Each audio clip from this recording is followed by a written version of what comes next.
ಆತ್ಮೀಯರೇ, ಕರ್ತನಾದ ಯೇಸು ಕ್ರಿಸ್ತನ ನಾಮದಲ್ಲಿ ನಿಮಗೆ ವಿಮೆನ್ ಆಫ್ ಹೋಪ್ ಎಂಬ ಆಧ್ಯಾತ್ಮಿಕ ಕನ್ನಡ ಕಾರ್ಯಕ್ರಮಕ್ಕೆ ಸ್ವಾಗತ. ಈ ಕಾರ್ಯಕ್ರಮದ ಮುಖಾಂತರವಾಗಿ ಕರ್ತನು ನಿಮ್ಮ ಜೀವಿತದಲ್ಲಿ ಶಾಂತಿ, ಸಮಾಧಾನ, ಸಂತೋಷ, ನೆಮ್ಮದಿಯನ್ನು ಉಂಟು ಮಾಡಲಿ. ಈ ಸಂದೇಶಗಳು ನಿಮ್ಮ ಜೀವಿತದಲ್ಲಿ ಹೊಸ ಉತ್ಸಾಹವನ್ನು, ಉತ್ತಮ ಚಿಂತನೆಗಳನ್ನು ಮೂಡಿಸಲಿ. ನಾವು ನಿಮಗಾಗಿ ಪ್ರಾರ್ಥಿಸುತ್ತೇವೆ. ದೇವರು ನಿಮ್ಮನ್ನು ಆಶೀರ್ವದಿಸಲಿ. ನಿನ್ನ ಉಸಿರು ನನ್ನಲ್ಲಿದೆ, ನನ್ನದೆಲ್ಲ ನಿನ್ನದೇ. ಈ ಜೀವ ನಿನಗಾಗಿಯೇ, ನನ್ನದೆಲ್ಲ ನಿನ್ನದೇ. ಈ ಜೀವ ನಿನಗಾಗಿಯೇ. ಪ್ರೀತಿಸುವೆನಾ యేసయ్య, ನಿನ್ನನ್ನೇ ಪ್ರೀತಿಸುವೆ. ನೀನ್ ತುಂಬಾ ಒಳ್ಳೆಯವಳು, ಬಹಳ ಚತುರೆ ನೀನು. ಆ ಡ್ರೆಸ್ ನಿಂಗೆ ಸರಿ ಬರೋದಿಲ್ಲ. ಎಷ್ಟ್ ದಪ್ಪ ಆಗಿದ್ಯಾ ಗೊತ್ತಾ?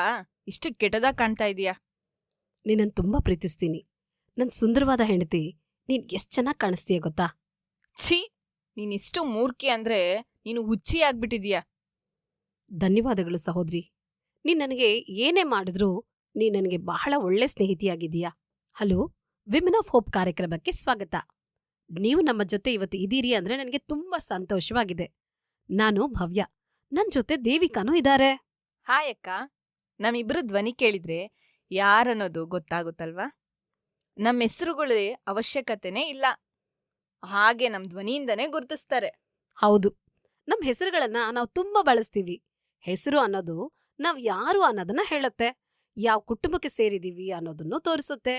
ಹೆಚ್ಚಿನ ಜನರಿಗೆ ಜೀವನದಲ್ಲಿ ಬೇರೆ ಬೇರೆ ಸಂದರ್ಭಗಳಲ್ಲಿ ಬೇರೆ ಬೇರೆ ಹೆಸರಿರುತ್ತೆ.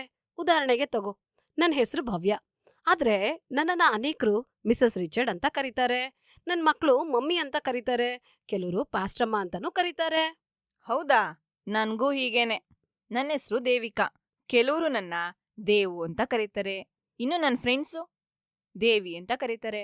ಇನ್ನು ನನ್ನನ್ನ ಚುಡಾಯಿಸಕ್ಕೆ ಡುಮ್ಮಿ ಅಂತನೂ ಕರೀತಾರೆ.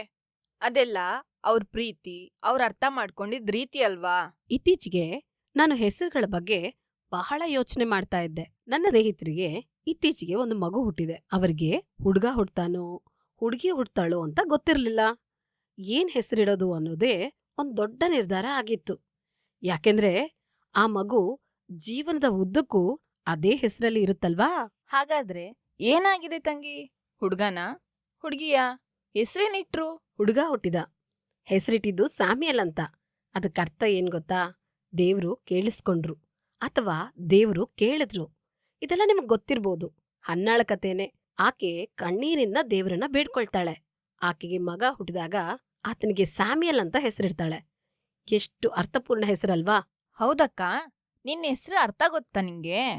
ನಿಮ್ಮ ಅಪ್ಪಮ್ಮ ಯಾಕಿಟ್ರು ಹೆಸ್ರನ್ನ? ನನ್ ಹೆಸರು ಭವ್ಯ. ಅದ್ರ ಅರ್ಥ ಏನ್ ಗೊತ್ತಾ? ವಿಜೃಂಭಣೆ ಅಂತ. ಗೊತ್ತಾಯ್ತಾ? ಹಾ, ಗೊತ್ತಾಯ್ತು. ಎಷ್ಟು ಚೆನ್ನಾಗಿದೆ ಅಲ್ವಾ ಅರ್ಥ?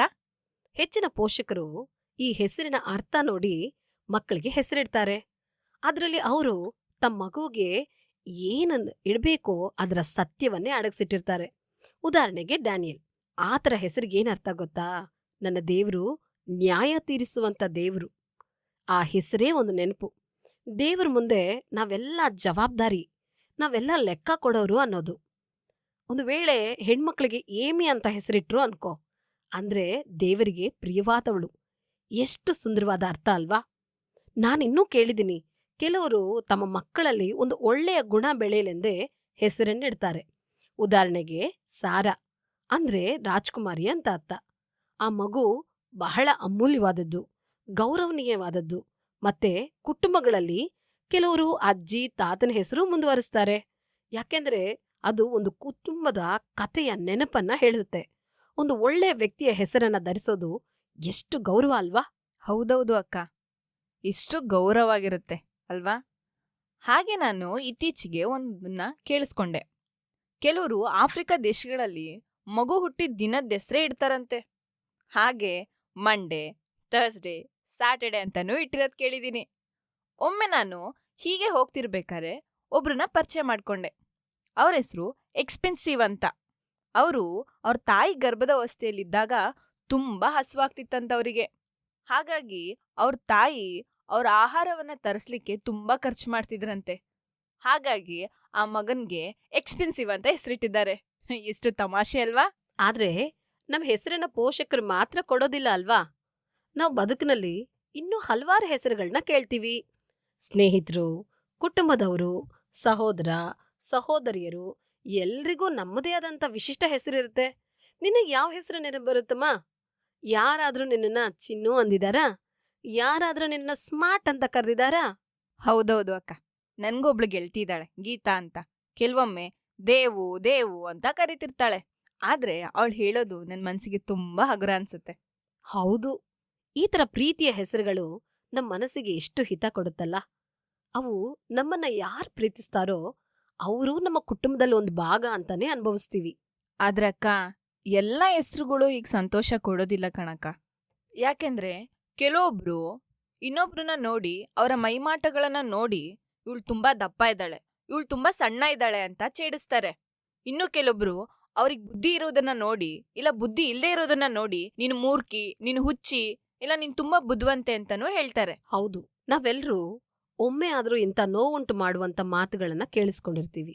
ಯಾರಾದ್ರೂ ಕೆಟ್ಟವಳು, ಮೂರ್ಖಿ, ಹುಚ್ಚಿ ಅಂತ ಕರೆದಾಗ ಆ ಮಾತುಗಳೇ ನಮ್ ಮನಸ್ಸಿನ ಮೇಲೆ ತೀವ್ರ ಗಾಯ ಉಂಟು ಮಾಡುತ್ತೆ. ಅವು ನಮ್ ಹೃದಯದಲ್ಲಿ ಹಾಗೆ ಉಳಿದ್ಬಿಡತ್ತೆ. ಎಷ್ಟೋ ದಿನಗಳವರೆಗೆ ಆ ಶಬ್ದಗಳು ಇನ್ನೂ ಕಿವಿಲಿ ಕೇಳಿಸ್ತಾ ಇರುತ್ತೆ. ಹೀಗಾದಾಗ ನಾವ್ ಏನ್ ಮಾಡ್ಬೇಕು? ಇದಕ್ಕೆ ಉತ್ತರನ ನಾವ್ ಒಂದ್ ಕತೆ ರೂಪದಲ್ಲಿ ನೋಡ್ಕೊಂಬರೋಣ ಅಕ್ಕ. ಒಂದ್ ಹುಡುಗಿ ಇದ್ದಾಳೆ ಅಂತ ಊಹಿಸೋಣ. ಅವಳ ಹೆಸರು ಮಾನ್ವಿ. ಅವಳು ಒಂದಿನ ಶಾಲೆಯಲ್ಲಿ ಹುಡುಗ ಒಬ್ಬ ಅವಳಿಗೆ ಹೇಳ್ತಾನೆ, ನಿನ್ ಚರ್ಮ ತುಂಬಾ ಕಪ್ಪು, ನೀನ್ ಸುಂದರವಾಗಿಲ್ಲ, ಅದನ್ನ ಎಲ್ಲರ ಮುಂದೆ ಹೇಳ್ಬಿಡ್ತಾನೆ. ಹೀಗೆ ಆತ ಎಲ್ಲರ ಮುಂದೆ ಹೇಳಿದ್ರಿಂದ ಮಾನ್ವಿಗೆ ಎಲ್ಲರ ಮುಂದೆನೂ ತುಂಬಾ ನಾಚಿಕೆ ಆಗುತ್ತೆ, ಅವಮಾನಕ್ಕೊಳಗಾಗ್ತಾಳೆ. ದಿನಗಳು ಕಳೀತು. ಆದ್ರೂ ಅವಳಿಗೆ ಆ ಮಾತು ಕಿವಿಯಲ್ಲೇ ಗುನುಗ್ತಾ ಇತ್ತು. ಆಕೆ ಶಾಲೆ ಹೋದಾಗ್ಲೂ, ಮನೆಗ್ ಬಂದಾಗ್ಲೂ, ರಸ್ತೆಯಲ್ಲಿ ಹೋಗುವಾಗ್ಲೂ ಅದೇ ಮಾತು ಅವಳನ್ನ ಪದೇ ಪದೇ ನೋಯಿಸ್ತಾ ಬಂತು. ಅವಳ ಕಿವಿಯಲ್ಲಿ ಯಾವಾಗ್ಲೂ ಮುಳುಗ್ತಾನೇ ಇತ್ತು. ಅವಳು ಶಾಲೆಗೆ ಹೋದ್ರು, ರಸ್ತೆಯಲ್ಲಿ ನಡೆದ್ರು, ಮನೇಲಿ ಮಲ್ಗಿದ್ರು, ಕೂತಿದ್ರು, ಎದ್ದಿದ್ರು, ಪದೇ ಪದೇ ಅವಳ ಕಿವಿಲಿ ಅದೇ ಗುನುಗ್ತಾನೇ ಇತ್ತು. ಇದು ಅವಳ ಜೀವನದ ಮೇಲೆ ತುಂಬಾ ಪ್ರಭಾವ ಬೀಳ್ತು. ಅವಳನ್ನ ತುಂಬಾ ಕುಂಠಿತಗೊಳಿಸ್ತಾ ಹೋಯ್ತು. ದೇವಿಕಾ, ಮಾನ್ವಿ ಮಾತಿಗೆ ದೇವ್ರ ಅಧಿಕಾರ ಕೊಟ್ಟಿದ್ದಾರೆ. ಅವಳು ಯಾರೋ ಹುಡುಗ ಹೇಳಿದನ್ನ ನಂಬಿ ಅವಳ ಬಗ್ಗೆ ಕೆಟ್ಟದಾಗಿ ಯೋಚನೆ ಮಾಡ್ತಾ ಇದ್ದಾಳೆ. ಆದ್ರೆ ಅವಳು ಆಯ್ಕೆ ಮಾಡ್ಬೋದು. ಇಂಥ ಮಾತುಗಳು ಅವಳ ಜೀವಿತವನ್ನ ನಿಯಂತ್ರಿಸದಂತೆ ನೋಡ್ಕೊಳ್ಬೋದು. ಅವಳು ತನಗ್ ಕೊಟ್ಟಿರೋಂಥ ಉತ್ತಮವಾದಂಥ ಹೆಸರನ್ನ ನೆನಪಿಸ್ಕೊಳ್ಬೋದು. ಉದಾಹರಣೆಗೆ ಅವರಮ್ಮ ಹೇಳಿರ್ಬೋದಲ್ವಾ, ನೀನ್ ಚೆನ್ನಾಗ್ ಓದ್ತೀಯಾ, ನೀನ್ ಬುದ್ಧಿವಂತ್ಲು. ಇದೇ ನೆನ್ಪಾಗ್ಲಿ. ಅವನ್ ಹೇಳಿದಂತ ಆ ಅಶುದ್ಧವಾದಂಥ ಮಾತಲ್ಲ. ಕನ್ನಡಿ ಮುಂದೆ ನಿಂತ್ಕೊಂಡು ನಾನ್ ಕೆಟ್ಟವಳು ಅಂತ ಯೋಚಿಸಿದ್ರೆ ತಕ್ಷಣ ನಿಲ್ಲಿಸ್ಬಿಡ್ಬೇಕು. ನನ್ನಮ್ಮ ನನ್ನನ್ನ ಸುಂದರ ಅಂತ ಹೇಳಿದಾಳೆ, ನನ್ ಸ್ನೇಹಿತಲು ನನ್ ಕೂದ್ಲು ಎಷ್ಟ್ ಚೆನ್ನಾಗಿದೆ ಅಂತ ಹೇಳಿದ್ಲಲ್ವಾ, ಅದನ್ನ ನೆನ್ಪಿಸ್ಕೊಡ್ಬೇಕು. ಹೀಗ್ ಮಾಡಿದ್ರೆ ಎಲ್ಲ ಹಳೆ ನೋವು ಕೂಡ ಕಡಿಮೆ ಆಗತ್ತೆ. ಹೌದೌದು ಅಕ್ಕ, ನೀನ್ ಹೇಳಿದ್ ನಿಜಾನೇ. ಆದ್ರೆ ಕೆಲವೊಮ್ಮೆ ಆ ಹುಡ್ಗನ್ ಪರಿಸ್ಥಿತಿನೂ ನಾವ್ ಯೋಚಿಸ್ಬೇಕು ಅಲ್ವಾ. ಅವ್ನ್ ಯಾಕೆ ಈಗ ಹೀಯಾಳಿಸ್ದ? ಬಹುಶಃ ಆ ಹುಡ್ಗನ್ ಮನೆಯಲ್ಲೂ ಅವನ್ಗಿದೇ ತರ ಅವಮಾನ ಆಗ್ತಿರ್ಬೋದು, ಇಲ್ಲ ಅವನ್ನ ಇತರರು ಇದೇ ತರ ನೋಯಿಸಿರ್ಬೋದು. ಹಾಗಾಗಿ ಅವನು ತಿಳ್ಕೊಂಡಿರ್ಬೋದಲ್ವಾ, ಆತನು ಇತರರನ್ನ ನೋಯಿಸಿದ್ರೆ ತಾನೂ ಬಲಿಷ್ಠ ಅಂತ ಅನ್ಕೋಬಹುದು. ಆತನ ಅಂತರಂಗದಲ್ಲಿ ಎಷ್ಟೋ ನೋವಿರ್ಬೋದು. ಹೌದು ದೇವಿಕಾ, ಆದ್ರಿಂದ ಅವನು ಸರಿಯಾದವನಾಗೋದಿಲ್ಲ. ಯಾರನ್ನ ನೋಯಿಸೋ ಹಕ್ಕು ಯಾರಿಗೂ ಇಲ್ಲ. ಆದ್ರೆ ನಾವು ಆ ಹುಡುಗನ ಹೃದಯವನ್ನ ಅರ್ಥ ಮಾಡ್ಕೊಂಡ್ರೆ ನಮ್ಮ ಮನಸ್ಸು ಶಾಂತ ಆಗತ್ತೆ. ಆ ಕೆಟ್ಟ ಮಾತುಗಳನ್ನ ಮರೆತು ಬಿಡೋದು ಸಹ ಬಹಳ ಸುಲಭ ಆಗತ್ತೆ. ಹೌದೌದು ಭವ್ಯಕ್ಕ, ನಿನ್ ಯೋಚನೆ ತುಂಬಾ ಅರ್ಥಪೂರ್ಣವಾಗಿದೆ. ತುಂಬಾ ಧನ್ಯವಾದಗಳು. ನೀನು ನಿನ್ ಯೋಚನೆನ ಹಂಚಿಕೊಂಡಿದ್ಕೆ. ಇಗೋ ಒಂದ್ ಹಾಡ್ ಕೇಳೋಣ, ಮತ್ತೆ ಬಂದು ದೇವರು ಮತ್ತು ಯೇಸುವಿನ ಬಗ್ಗೆ ಮಾತಾಡೋಣ.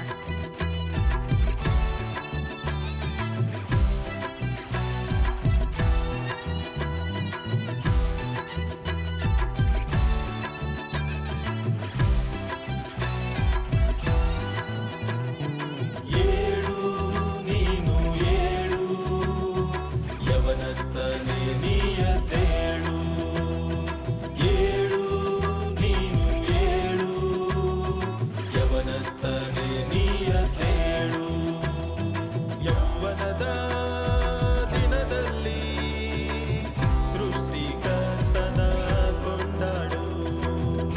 ಕಷ್ಟದ ದಿನಗಳು.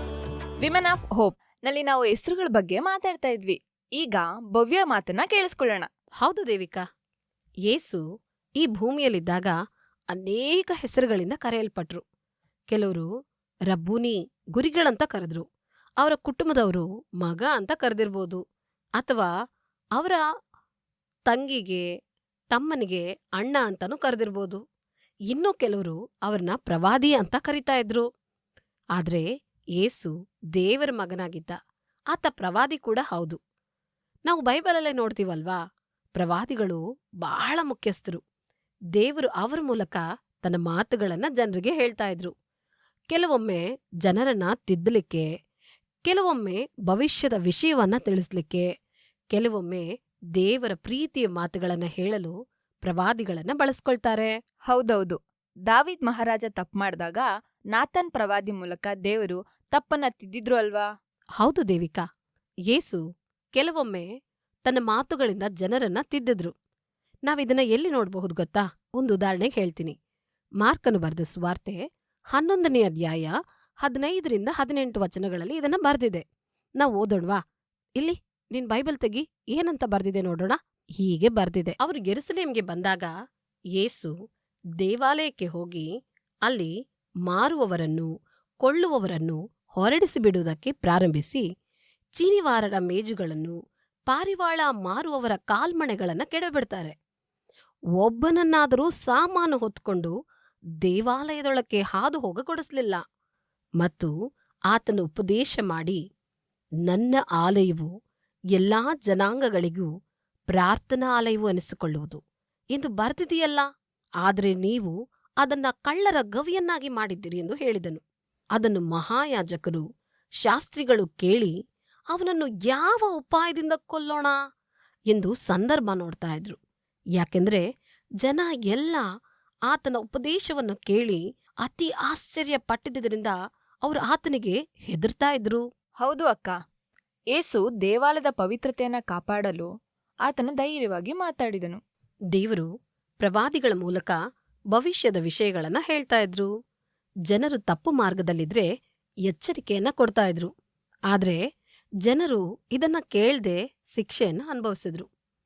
ಯೇಸು ಸ್ವಾಮಿ ಸಹ ತಮ್ಮ ಭವಿಷ್ಯದ ವಿಷಯಗಳನ್ನ ಮುಂಚೆನೆ ತಿಳಿಸಿದ್ರು. ತಮ್ಮ ಶಿಲುಬೆಯ ಮರಣ, ಪುನರುತ್ಥಾನದ ಬಗ್ಗೆ ಹೇಳಿದ್ರು. ಎಲ್ಲಿ ಗೊತ್ತಾ?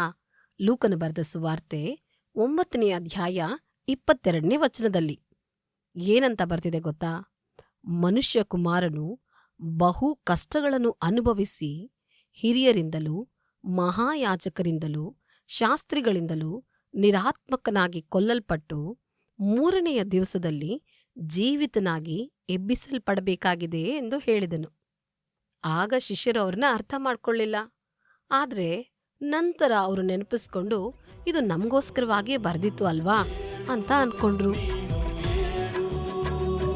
ಯವನಸ್ಥನೇ ನೀಯದ್ದೇಳು, ಏಳು ನೀನು ಏಳು, ಯವನಸ್ಥನೇ ನೀಯದ್ದೇಳು.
ಪ್ರವಾದಿಗಳು ದೇವರ ಪ್ರೀತಿಯ ಸಂದೇಶಗಳನ್ನು ಕೂಡ ಜನರಿಗೆ ತಂದುಕೊಟ್ರು. ಯೇಸು ಹೇಳಿದಂಥ ಮಾತುಗಳಲ್ಲಿ ಅತ್ಯಂತ ಸಾಂತ್ವನದ ಮಾತು ಯಾವುದು ಗೊತ್ತಾ? ಮತ್ತಾಯನು ಬರೆದ ಸುವಾರ್ತೆ 11ನೇ ಅಧ್ಯಾಯ 28ನೇ ವಚನದಲ್ಲಿದೆ. ತೆಗೆಯೋಡ್ವಾ? ಎಲೇ ಕಷ್ಟಪಡುವವರೇ, ಹೊರೆ ಹೊತ್ತವರೇ, ನೀವೆಲ್ಲರೂ ನನ್ನ ಬಳಿಗೆ ಬನ್ರಿ, ನಾನ್ ನಿಮಗೆ ವಿಶ್ರಾಂತಿಯನ್ನು ಕೊಡುವೆನು. ಈ ಮಾತು ಕೇಳಿದ್ರೆ ಮನಸ್ಸಿಗೆ ಎಷ್ಟು ಶಾಂತಿ ಬರುತ್ತೆ. ನಮ್ಮ ಹತ್ರ ಇವತ್ತು ದೇವರು ಮಾತನಾಡ್ತಾನೆ. ನಿನ್ನ ಕಷ್ಟ ನನಗ್ ಗೊತ್ತು, ಬಾ, ನಾನ್ ನಿನಗೆ ಸಹಾಯ ಮಾಡ್ತೀನಿ ಅಂತ ಯೇಸು ಕ್ರಿಸ್ತನು ಪ್ರೀತಿಯಾಗಿ ನಮ್ಮನ್ನು ಕರೀತಾ ಇದ್ದಾರೆ. ಧನ್ಯವಾದಗಳು ಅಕ್ಕ. ನಾವು ಈಗ ಏಸು ಹೇಳಿದ ಆ ಮಾತುಗಳನ್ನು ಧ್ಯಾನಿಸೋಣ. ಅದೇನೆಂದ್ರೆ, ಎಲೆ ಕಷ್ಟಪಡುವವರೇ, ಹೊರೆ ಹೊತ್ತವರೇ, ನೀವೆಲ್ಲರೂ ನನ್ನ ಬಳಿಗೆ ಬನ್ನಿರಿ, ನಾನ್ ನಿಮಗೆ ವಿಶ್ರಾಂತಿ ಕೊಡುವೆನು.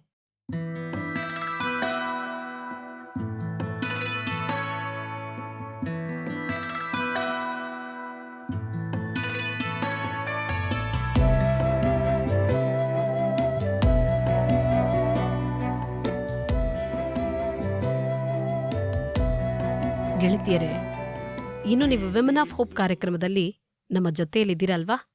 ಇವತ್ತು ನಾವು ತಿಳ್ಕೊಂಡಿದ್ದನ್ನ ಒಂದು ಬಾರಿ ಮೆಲುಕು ಹಾಕೋಣ.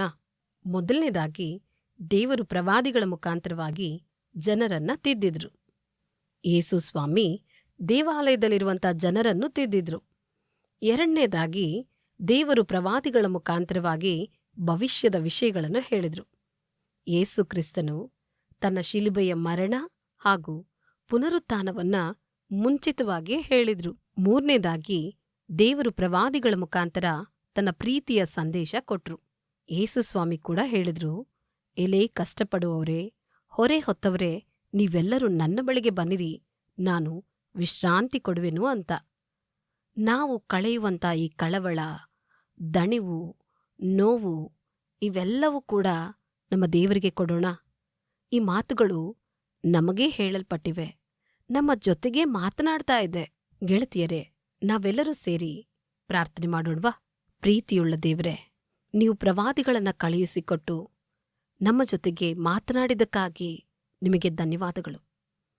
ನಿಮ್ಮ ಪ್ರಿಯವಾದಂಥ ಮಗನಾದಂಥ ಯೇಸು ಕ್ರಿಸ್ತನನ್ನ ಕಳುಹಿಸಿಕೊಟ್ಟು ನಮಗೆ ಸತ್ಯವಾದಂಥ ಮಾರ್ಗ ತೋರಿಸಿದ್ದಕ್ಕಾಗಿ ನಿಮಗೆ ಧನ್ಯವಾದಗಳು.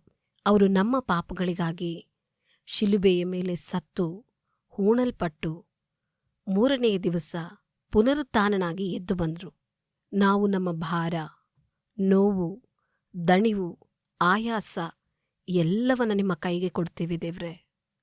ನೀವು ಅದನ್ನು ಹೊರುತ್ತೀರಿ ಎಂಬಂಥ ಭರವಸೆಯನ್ನ ನಾವು ಹೊಂದ್ತಾ ಇದ್ದೀವಿ. ನಾವು ನಂಬುತ್ತೇವೆ, ನೀನು ನಮಗೆ ವಿಶ್ರಾಂತಿಯನ್ನು ಕೊಡ್ತೀಯ ಎಂಬುದಾಗಿ. ಈ ಪ್ರಾರ್ಥನೆಯನ್ನು ಯೇಸುವಿನ ನಾಮದಲ್ಲಿ ಬೇಡುತ್ತೇವೆ ತಂದೆಯೇ, ಆಮೀನ್. ನೀವು ಇಂದು ನಮ್ಮ ಜೊತೆ ಪ್ರಾರ್ಥಿಸಿದ್ರೆ ನಿಮಗೂ ಹೊಸ ಹೆಸರು ಸಿಕ್ಕಿದೆ ತಂಗಿ. ಅದೇನೆಂದ್ರೆ ದೇವರ ಮಗಳು. ಹಾಗಾಗಿ ನಾವು ದೇವರನ್ನ, ಇದು ಎಷ್ಟೋ ಆಶೀರ್ವಾದಕರವಾದ ವಿಷಯ ಅಲ್ವಾ?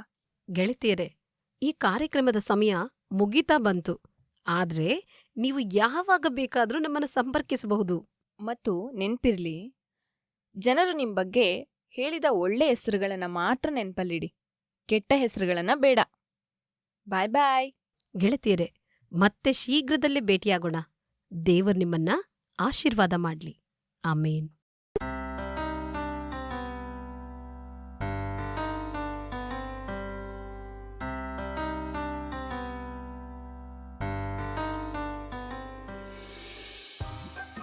ಆತ್ಮೀಯರೇ, ವಿಮೆನ್ ಆಫ್ ಹೋಪ್ ಆಧ್ಯಾತ್ಮಿಕ ಕನ್ನಡ ಕಾರ್ಯಕ್ರಮ ಕುರಿತಾದಂಥ ನಿಮ್ಮ ಅಭಿಪ್ರಾಯಗಳನ್ನು, ಸಲಹೆಗಳನ್ನು ನಮಗೆ ತಿಳಿಸಲು ಮರೆಯದಿರಿ. ಲಿಸ್ನರ್ಸ್ ಫೀಡ್ಬ್ಯಾಕ್ @gmail.com ಅಥವಾ ವಾಟ್ಸಪ್, SMS ಕರೆಗಳನ್ನು ಮಾಡಲು ನಮ್ಮನ್ನು ಸಂಪರ್ಕಿಸಲು ಸಂಖ್ಯೆ 8523047990. ದೇವರು ನಿಮ್ಮನ್ನು ಆಶೀರ್ವದಿಸಲಿ. ಧನ್ಯವಾದಗಳು.